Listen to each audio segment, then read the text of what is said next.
I think it might be time to normalize being single and alone. Can we start normalizing being single? No one prepares you for the loneliness that you feel in your 20s. So a lot of ex-supermodels, a lot of top-tier women are very lonely people. 1. Why do women need something to be normalized? If they're hitting the wall, then that needs to be normalized. If they're lonely, that needs to be normalized as well.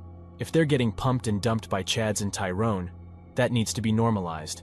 Why can't they just face reality? Are often loneliest most. I'm 33, turning 34 next month, and I'm just fucking done dating. We need to normalize being young and being single. Something I had to learn is that it's okay to admit that you're lonely. The difference between men and women when it comes to loneliness. Men internalize and accept their condition with stoicism. Women normalize, make excuses and deny the truth, in a perpetual state of emotional immaturity. I think it might be time to normalize being single and alone. I'm really sick of people making it sound like, you know, in order to be happy, like in your future and everything else, you have to find your person, because people will be like, oh, don't worry, you'll find someone eventually, or something along those lines. And it's like, okay, but it's okay if I don't also. And by you saying that kind of makes me feel worse about not finding someone. And like, I shouldn't. Like, it's absolutely okay. Some people don't find their person in life. A lot of people don't. And I feel especially nowadays with the way things have changed. So maybe let's just, you know, get rid of the stigma that you have to be with someone and just embrace being single, because it's okay. Everyone else has to do something or accept something if they are doing it. Instead of improving themselves, they need to drag everyone else down. Second, as a man who experienced true loneliness as a young man, I realize these women are whiners who have options, but they always want more and better, and if they can't get it, would rather have the spotlight and pity party pay attention to their not getting everything they want, rather than on men who cannot even get what they need. Being in your late 20s is so hard. I've seen a few people talk about this and just kind of the loneliness of your late 20s, and especially people who are kind of in this middle stage of, hey, I'm not married, don't have kids, not in a relationship, but I'm also not going out every weekend. I spend a lot of my time by myself. I live alone. I come home from work, I go to the gym, I spend my evenings alone. And on the weekend lately, I feel like I've been so exhausted that all I want to do is like spend time by myself. And I'm struggling with questions about work. You know, am I passionate about what I'm doing? Am I good at it? Should I be traveling right now and not working, or should I be trying to work remotely so that I can travel? Like, there's just all these things that I think I would like to experience, and it's hard to know, well, when am I going to experience those things? Some things are just universal with women, and I'll say this again. It's something that I tell guys every time. Women overspend, live paycheck to paycheck, and have so much emotional baggage that their ability to attach as a couple is permanently lost. So, up until recently, I really thought that this idea of ghosting people was a Gen Z thing. And then I got ghosted by a 30-year-old, and I thought, this is very confusing. I thought we were adults.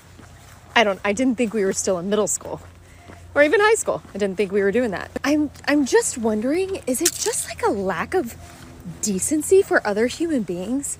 A couple years ago, I went on a couple dates with this guy, and I wasn't feeling it, and I was like, I just don't think this is gonna work, you know, but he was a good guy, and I was like, he deserves communication. And so I made the phone call, because he had asked, he wanted to take me out to a really nice dinner, and I was like, oh, I just can't have him spend that much money on me when I don't see it moving forward. And I just said, hey, thank you so much for your time. They turn to antidepressants and other legal drugs like alcohol and cigarettes when they are in their mid-30s and early 40s, and have trouble finding a man who truly wants them as a mate. However, this does not imply that men pay them no attention. Some males will thirst for any woman out there, no matter what sort they are. She becomes more manly the more marriages and children she has.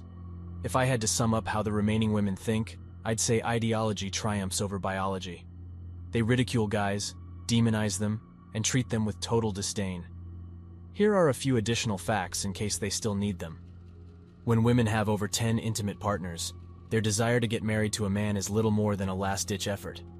Pair bonding is virtually impossible, and research indicates that she probably contains seed from several guys. So just so my friends are clear, I have officially reached the age where I will return your 10:30 p.m. text at 6:05 tomorrow morning. Modern women did everything they could to capture and have the essence of power they thought would make them happy by working the corporate ladder up until their 40s, but realized a little too late that they had a natural need to nurture families, settle down, have a loving relationship with men, and become good mothers. And now that they've been inundated with feminist doctrine, they can't even confess that they should have taken the conventional route and lived in accordance with their feminine nature.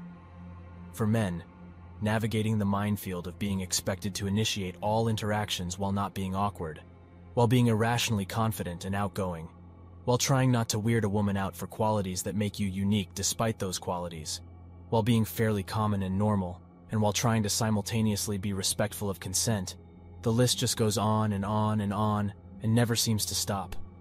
The majority of young men do not earn the kind of money that most women dream of. It's hard to live your own life while being on guard against losing someone's transitory interest who is deliberately seeking any conceivable red flag to give an excuse to ghost you. I believe there is a propensity to downplay how harsh dating is for young men in today's society. Hitting the wall is one thing, but the fact that women don't even realize why that is a problem for the majority of women is another. And that's something women might want to look at. So when women hit the age where they've had all their fun and know that they'd soon be hitting the wall, that's the time when you hear them say, "Well, I wish to reconnect myself to God. I'm trying to make amends with myself. I would like to meet a decent guy." Or they start yapping like the woman in the first clip.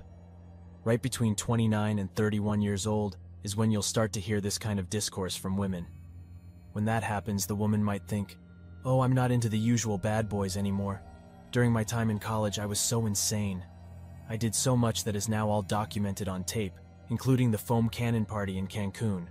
But I'm no longer like that. I am not that.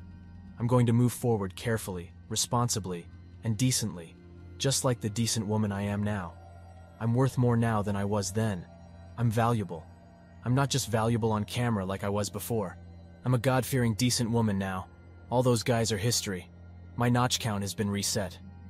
In terms of psychology, there are 3 components to personality: ID, ego, and superego. The ego tells the ID, "You know, we're 29 right now, and we can't really do what we used to do. We have to think of our future, because we're not as hot as we used to be. We're kind of hitting the wall, but not hitting the wall," in response to the ID's desire for hot men. We can see it happening. Therefore, we must make preparations now. We need to start thinking about long-term security, since we could not have enough money, or it might just be an emotional issue. In response, the ID answers, "No, we want to have fun. We will have fun. We want to return to our previous position." It seems as though there is a fight. It resembles a conflict between 2 opposing egos. The one that wants to act morally is the ego, and the one that really wants to fly straight is the ID.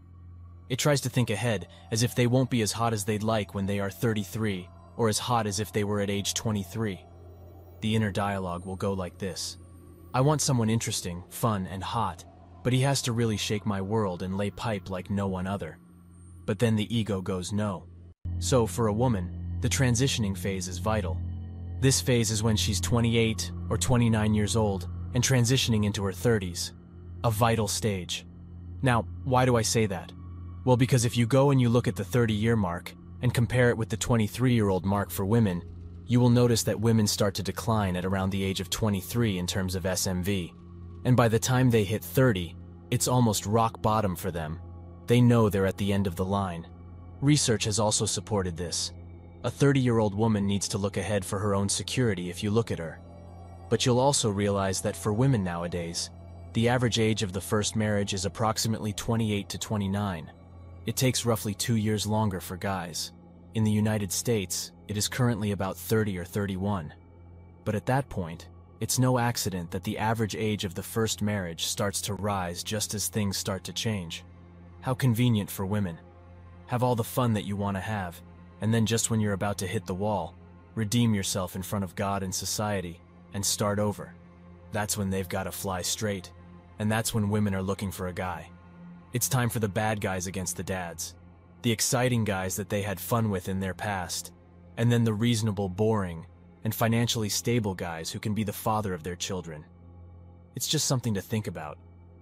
By the time they're 23, they think they're the queens of the world and spend the next 7 years in paradise with their Chads ad Tyrones. But as soon as they come close to hitting the wall, all hell breaks loose and they completely change their perspective in life. And the panic really does set in when they're 29. And this transitioning phase is undoubtedly tough on women because they realize that their part is almost over, and they're never going to have the sort of fun they've been having for the last couple of years. Like when they go to a club and have all guys swooning over them, they can't have that.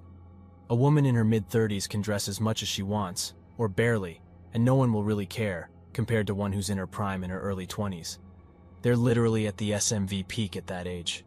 And the irony is that when these women grow old, and if you hear them talking about this stuff, they will say things like, "Oh, I would have never partied in my 20s. I would advise every girl to be God-fearing and stay away from the bad boys because they are bad news."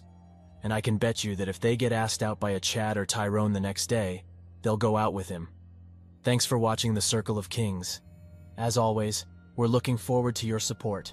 So please hit the like button, share this video with your friends, and subscribe to the channel to stay updated with everything all kings like yourself need to know.